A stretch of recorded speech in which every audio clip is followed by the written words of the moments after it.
Hello, this is Ashley Kahn, and here is my presentation about interagency collaboration and the plan that I have for the high school that I work at, Jones College Prep.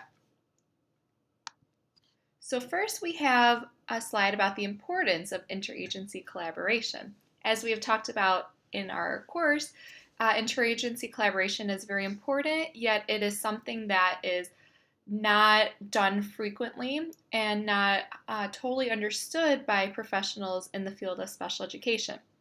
So interagency collaboration is important because it helps to build connections for students in the community with different agencies.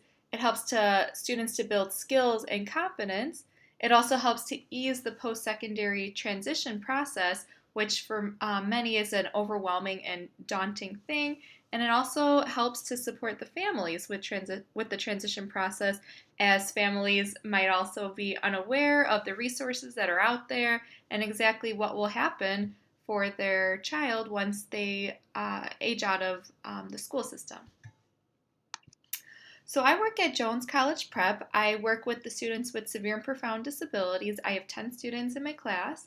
And Jones College Prep is a large high school within Chicago Public Schools. We have really high enrollment. We have 1,935 students.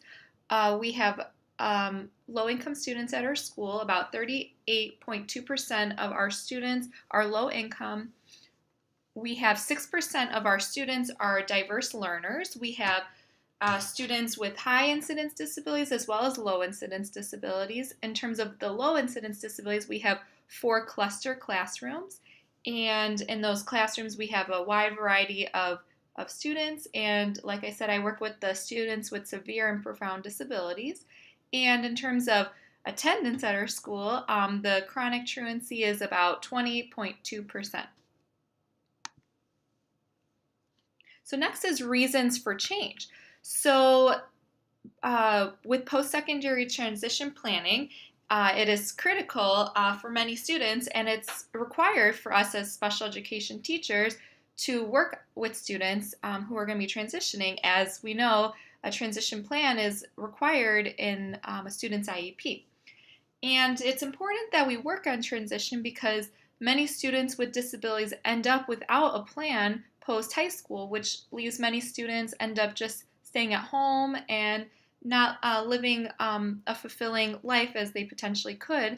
And also, as I mentioned before, many families are unaware of the student options and potential that their student could have, so the transition plan helps to make families aware and also helps to create a game plan. And also, particularly in CPS, we are required to at least invite an outside agency to the IEP. Whether they arrive is not required, but it is required that we do at least invite them and checkmark that on our IEP. So best practice is to assist students as best as we can with the transition process, and a big element with students transitioning is interagency collaboration and making sure that our students actually have a plan for when they leave our school building.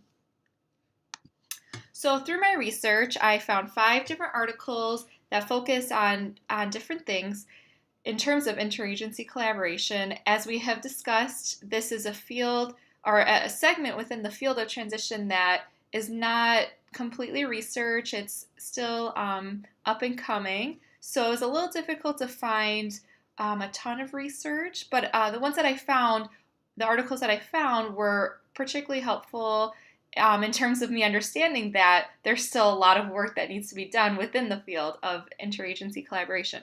So my first article was called Rehabilitation Professionals' Expectations for Transition and Interagency Collaboration. And this was an online survey that was administered to 93 rehabilitation counselors. And the overall purpose was to get a better understanding of what they think their perspective is in terms of helping students transition post-high school.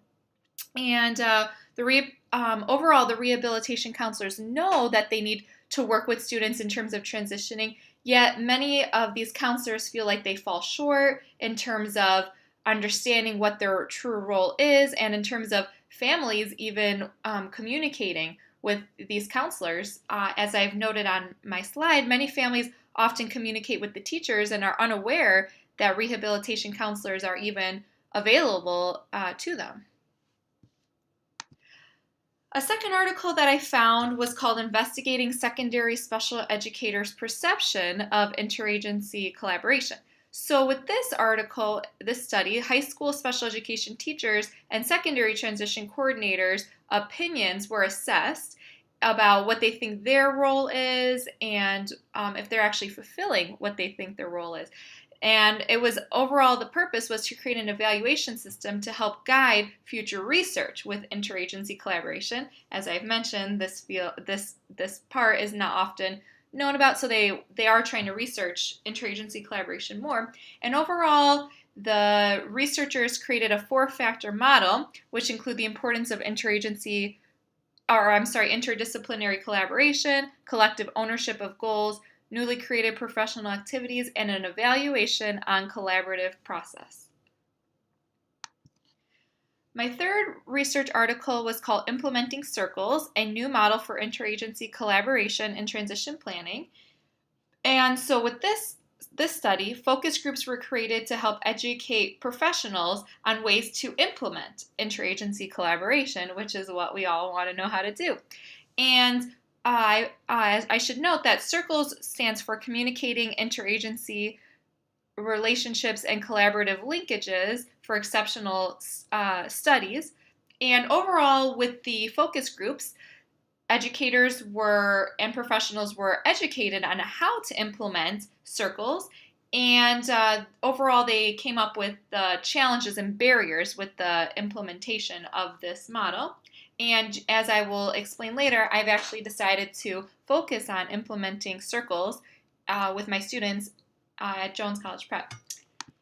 So my fourth article was called Evaluating Change and Interagency Collaboration of a State-Level Interagency Education Team, a Social Network Approach Within a Utilization-Focused Framework. That's definitely a mouthful. So I found this article to be particularly interesting because a lot of times the articles I found focus on professionals interacting with the students and the families, but this article actually and study focused on the different agencies actually collaborating with one another. So there was monthly networking focus groups that had 17 state-level agency representatives, and they came from different agencies such as Shelter Workshops, Division of Youth Services, and many others along those lines. And it was interesting. Many found the collaboration to be beneficial. They took away a lot of key skills that helped them create new activities within their own agency. But overall, representatives found it difficult to find the time and the resources and many other things along these lines that would actually help make this monthly collaboration to be actually sustainable. And my fourth research article was called A Survey of Vocational Rehabilitation Counselors and Special Education Teachers on Collaboration and Transition Planning. So the reason I chose this one was because I was curious about how other states are doing in terms of interagency collaboration. As we know, Illinois falls short in the field of special education, so I was interested how different states are actually performing. So this article focused on vocational rehabilitation counselors and secondary transition teachers from Florida, Maryland, Oregon, and Utah. And overall, this research also showed that other professionals in other states also are struggling with interagency collaboration. And many of the reasons that this is the case, and I know that many of us professionals would feel the same way, is that they lack the training, funding, school supports, and a lot of the professionals had mentioned lack of administration support, and then honestly overall understanding of what their expectations are in terms of helping students transition. And so these professionals were surveyed, and these are the areas that was recognized as troublesome, yet most professionals surveyed see creating changes would be unfeasible in many of these realms. So next I'm going to focus on my plan. So as you can see on the slide, here is a image from circles, which I explained in research article number 3. So at the top, the image shows that the collaboration theory and self-determination theory are very important, and that will lead towards other things such as increased student involvement, increased student self-esteem. And then in terms of that, when students feel more empowered, then they're going to have higher academic and behavior outcomes and greater satisfaction in school, which their success in school then leads them to have better post-secondary outcomes, such as higher rates of employment and education and greater levels of independent living. So it overall starts with focusing on the different theories, like I mentioned, the collaboration theory and self-determination theory.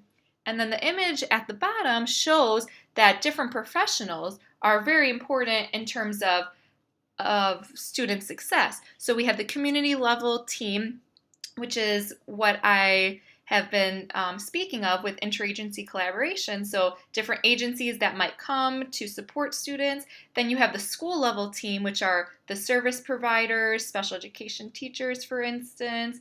And then we have the IEP team, which includes the family, the student, obviously. And then in the middle, we see that all these different factors, they're all very important in terms of meeting the needs of the student. So it's showing that not just one realm of support is going to lead a student towards post-secondary success. It requires a whole team of people from outside the school, inside the school, within the student's own support team, like their parents, in order to help the student be most successful. So my plan is to follow the whole circles method, but I know that when I start to implement interagency collaboration, which is something that my school we do not do. So I want to start small because I know starting small will be critical in terms of getting others on board and just experiencing a little bit of success instead of trying to go so big at once. And we're going to build connections with local agencies. And I work in an urban area where there are many even small businesses that we can try to get students involved in. I want to reach out to other local agencies to get them more involved with our students. And a big thing is also to get the families on board. And we have talked about families in our course and how some families do not necessarily see a potential for their student. Not that they don't think that their student has potential, but they're just unaware of the potential. They're just not sure if their child will be able to have employment or education post high school. So it's important to get the families on board. And then also, as we have discussed, showing stories of student success would be very important to show families that there is potential for their child.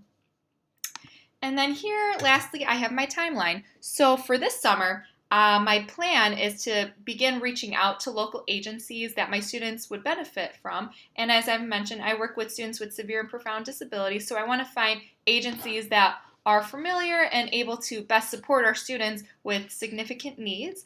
And then in terms of when the school year starts, my goal is to begin to educate parents about the importance of outside agencies and how to get their child more involved in the community and show the potential. And also, I'm going to work on getting agencies to get to come into the IEP meetings and meet families and building those connections for families to see that there are people outside of school that are there to support their child. And then hopefully by the spring, my goal is to begin to bring students out into the community more to gain experience and skills, as this is not something that has been practiced at my school. So overall, my plan is to really start small, but get our students out and building those connections and building skills throughout the school year. And lastly, I have my sources here. Well, thank you so much for listening, all about interagency collaboration. As I've mentioned, this is something that is not completely understood and completely practiced by many professionals. But as time goes on, I hope that more research and more information comes out for professionals to best support our students with the transition process. Thank you.